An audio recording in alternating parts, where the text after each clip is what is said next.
could talk a bit about Everbloom. I did it twice on 26 this week.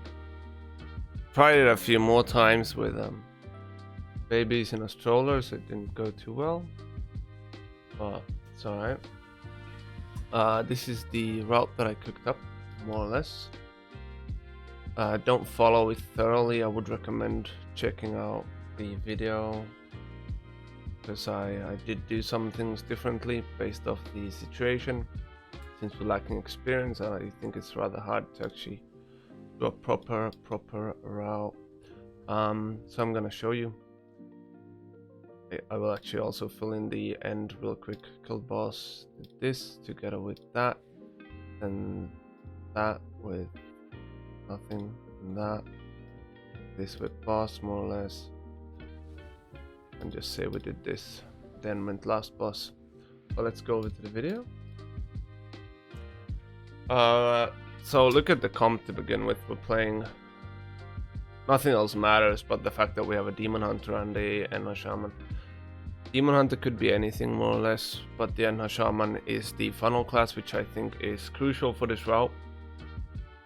If you do not have a funnel class, you should not go Abominations, I'm pretty sure.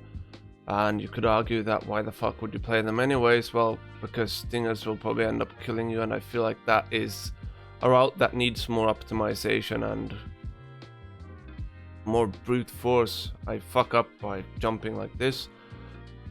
But we're pulling the first pack and the Abomination. We start off like this, then we chain more packs in as soon as the Dread Petal dies, I think. And obviously, every time there's an Abomination in the pack, the Shaman is gonna prio funnel it, and the DH should also be prioing it.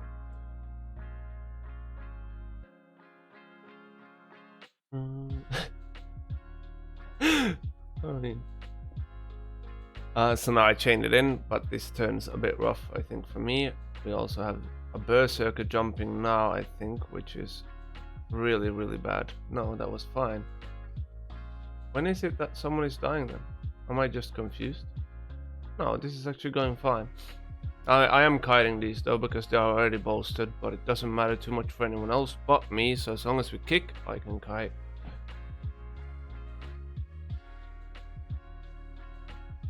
Dog shit Abu route. It's funny how the dog shit Abu route times it whilst we're doing another route, which is just actually kind of cringe how that went. Taking a Stinger with the left side pack. I would recommend probably trying to do bigger pulls if you don't have a Shaman in the group, but this route is kind of based around the Shaman. Stinger is the prio target here. In general, the prio is Abomination into Stinger, and then Pyromancers. That's basically the only thing that you have to prio here. Berserkers is also another thing, because they do end up starting to slap you as well. And for those that hasn't got any clue about what's going on in Everbloom, you can use Freedom on yourself to drop the Dread Petal stacks, which gives you a 5% damage taken, 5% increased damage taken per stack. So those do definitely hurt. You can also bubble them off. We're actually taking both Stingers here, which is more than fine. Ideally would split up focuses a bit here. Mahmoud is not in the key. Well, that's true. The casts do start hurting as well once they are bolstered, of course. Both the casts on you, the Dancing Thorns and the Choking Vines and a DPS, so just try and kick everything. As it should though, with 7 Bolstering stacks. I'm pulling these Dread Petals and the pack across, which is a bit cringe to do because the Stingers are there now and I'm kind of risking it. I'm trying to let them get away, but they're not fucking moving whatsoever, so just throw my Avenger's Shield, trust that it won't AoE them. And we play it more or less here. I could get the Dread Petals in from the right side, as I actually should, but I wanted to get them on the boss, but I didn't actually know that you can't pull this through the wall when the gate is up. You can do it before the gate is up, then you can pull them through the wall, but not after. And I am fucking up a bit later on as well. I think we will speed this video up. Nobody wants to watch this in 1 time speed, so we'll just go 2 times. Because I will not be going thoroughly through mechanics or anything else, just mostly about the route. So ideally I would pull the dread pedals from the left with this one, or with the previous one. But since that my idea was to get them on boss for funnel, as funnel for the shaman, we are not doing that. Moving in, and we're taking the patrol with the first pack. I think you can play the first pack with the previous pull and instead take all 3 packs together, but I wouldn't recommend it without having the right comp for it, as well as some coordination. For whatever reason, I am divine tolling there, which makes it hard to get the double pack next, so I'm just taking them actually 1 by 1, which is very, very cringe. Don't want to do that, but I don't want to fuck up the key by pressuring something that would be hard to do due to a fuck up of mine. Play the pack afterwards, and I'm a bit slow on collecting the flowers. I should have gone 2-3 seconds earlier, but getting rescued back, pulling the bars into the corner. So these are just gonna slap you. The flowers aren't too bad by itself, but the debuff together with the frontal is literally gonna kill you. Unless I do freedom on the first one, second one I usually just bubble off. And if you want, you could also play spell warding and use spell warding for it. I think the shaman ended up doing, I don't know, 75 million maybe? 85 million, and the DH 51 to the boss. I also want to show you the value of shaman on abominations. If you look at Twisted Abomination on the DH is 26.45. He's doing 48.67. What am I doing? 12. I think the DH should be a bit higher, but it's fine. Did you go Rise? Started this week? I take it with the Sand Sentinels. As you can see, you can't pull them through the wall with the gate up. Just know that you could do it without the gate up.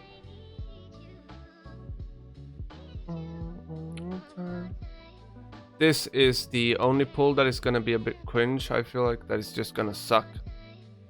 Sorry, not this one. Actually, next one, I think. Ideally, we could lust this pull. But I don't like lusting on a non-abo pull here if we are lusting on trash. I also don't think we are controlling the berserkers very, very good. Like he's dying from it. No, not now. He's dying from it like now or something. At a pretty weird time, which he shouldn't. That was an AoE. That was my bad, because I did lose aggro for a second. Not sure how I actually lose aggro to the evoker though. But my bad. Chain in, and this was lusted for no fucking reason. It doesn't give good value in general. It just means that we are getting that additional lust, which I think is the main way to use lust in the end now. Like, lust is not that big of a deal. It's not very many places that you actually can it's not very many bosses that you would have to use lust on in general, and you get one additional usage. I think it's just a big of a deal, almost. Unless you actually optimize around lust, you can just send it on cooldown more or less. Again, we're having the abomination in solo for a bit.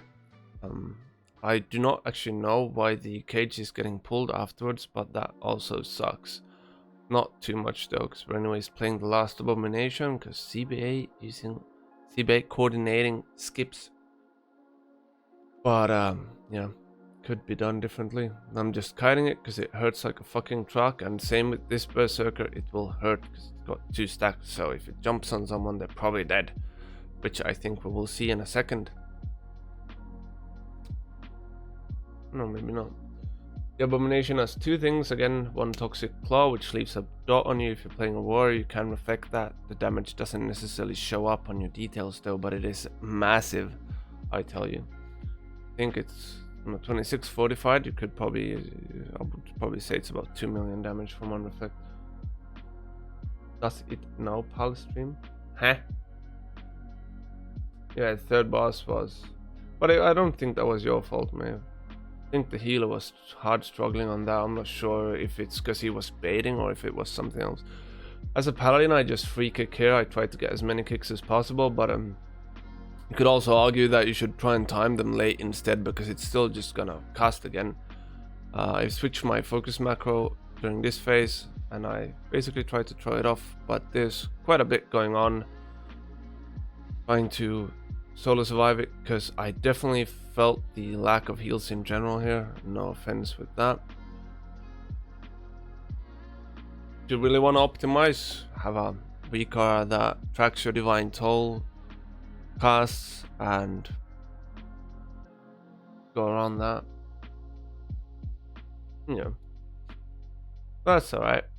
We got through. I also fucked up, to be fair, but I would argue that's due to the lack of not confidence, occurrence, maybe safety.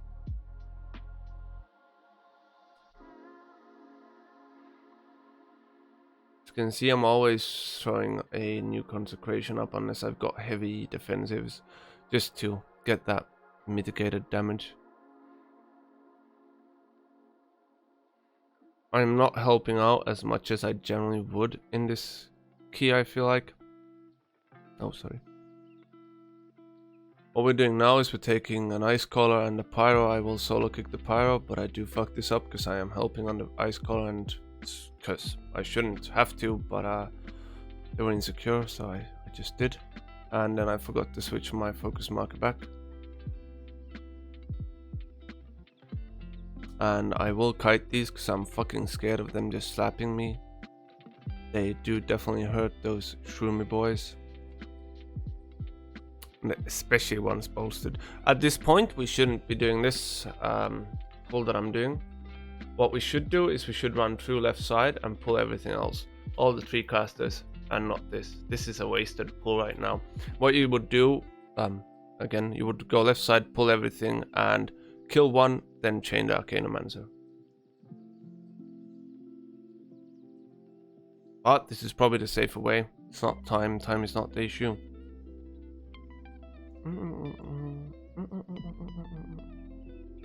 The things you can do as a paladin here, by the way, I mean, just watch.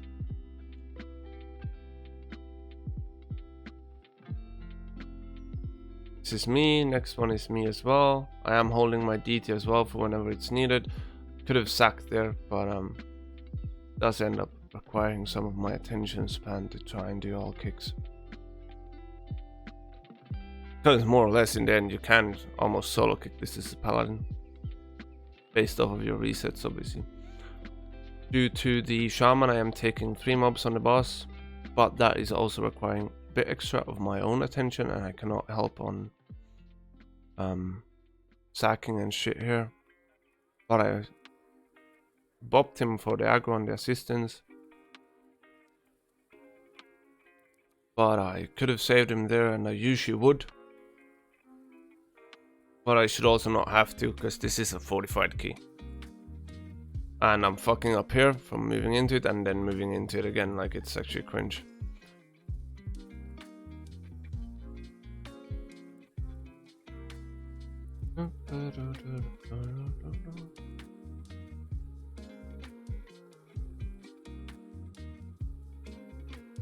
And we are wasting another CR.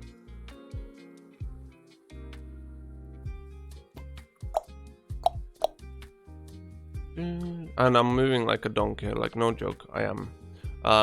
What I would usually do, like, it's also weird because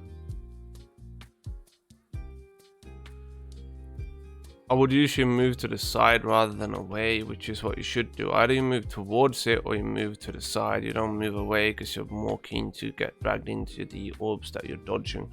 We end up 4-manning this boss, but we still have 2:45 left, I think, something like that.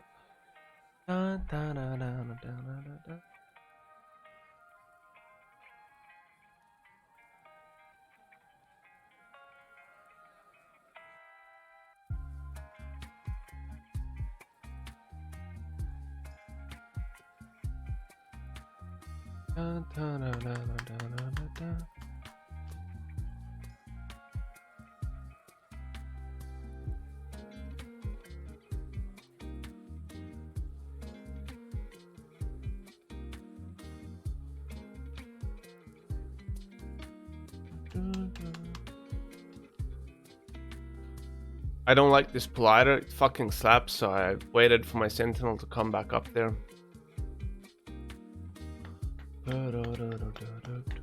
But it shouldn't be that big of a deal in the end. This boss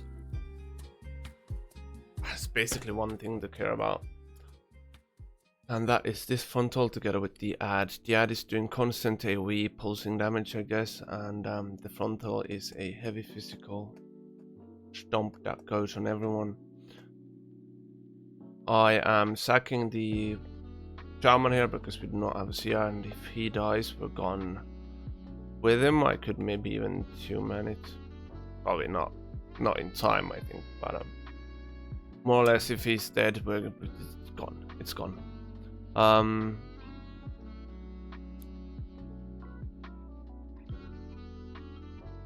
Arguably, oh, not arguably, usually I would sack the Evoker on CD, but goes on the Shaman instead.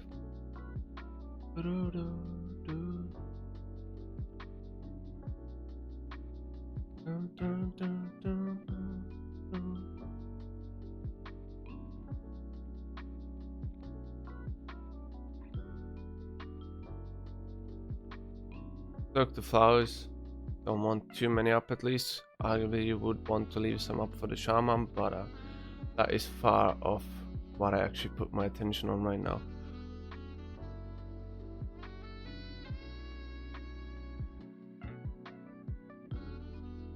Okay, it's not 2:45 left. No way, right?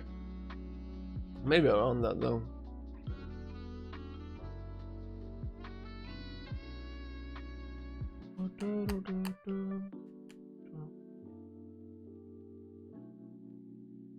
Okay, 2:30. No, 2:15.